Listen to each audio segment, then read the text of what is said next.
మంత్రివర్గ సమావేశంలో అనూహ్య ఘటన సంభవించింది.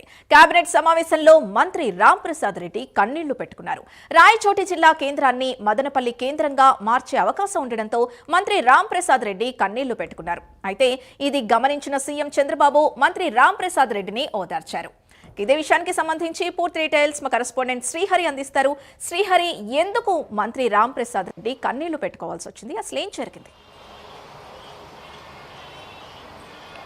రైట్ సింధు, నేడు ఏపీ సచివాలయంలో అయితే కేబినెట్ సమావేశం అయితే ముగిసింది. అయితే దీంట్లో ప్రధానంగా రాయచోటి జిల్లా ఏదైతే ఉందో దీన్ని ఈ జిల్లా కేంద్రం నుంచి మదనపల్లిగా అయితే జిల్లా కేంద్రంగా మారుస్తున్న క్రమంలో సీఎం చంద్రబాబు అదేవిధంగా కేబినెట్ మంత్రివర్గం మొత్తం కూడా దీనికైతే ఆమోదం తెలిపింది. ఈ ఆమోదం తెలిపిన క్రమంలో అయితే మంత్రి నడింపల్లి రాంప్రసాద్ రెడ్డి అయితే కొంత కన్నీటి పర్యంతమయ్యారు. అయితే దీన్ని గమనించిన సీఎం చంద్రబాబు వెంటనే మంత్రిని అయితే పరామర్శించారు. దాంతోపాటు ఇంకొకటి ఏంటంటే, బయటకు వచ్చిన తర్వాత మంత్రి ఎవరైతే రాంప్రసాద్ రెడ్డి బయటకు వచ్చారో వచ్చిన తర్వాత మీడియాతో కూడా మాట్లాడేందుకు ఆయన కన్నీటి పర్యంతం అవుతూ మాట్లాడలేక కొంత వెనుదిరిగి వెళ్ళిపోయిన పరిస్థితి అయితే కనబడతా ఉంది. అయితే ప్రధానంగా చూసుకున్నట్లయితే కేబినెట్ కూడా మంత్రివర్గం ఏదైతే ఉందో మంత్రివర్గం అయితే మొత్తం మీద జిల్లాల మార్పులు, అదేవిధంగా ఏవైతే పునర్విభజనకు సంబంధించిన జిల్లాల మార్పులు, పేర్లు మార్పులతో పాటు అదేవిధంగా రెవెన్యూ డివిజన్లు ఏవైతే ఉన్నాయో రెవెన్యూ డివిజన్లు, మండలాల మార్పులు, సరిహద్దులు, బౌండరీలు వీటన్నిటిపైన కేబినెట్ అయితే ఆమోదం తెలిపింది. ఈ క్రమంలోనే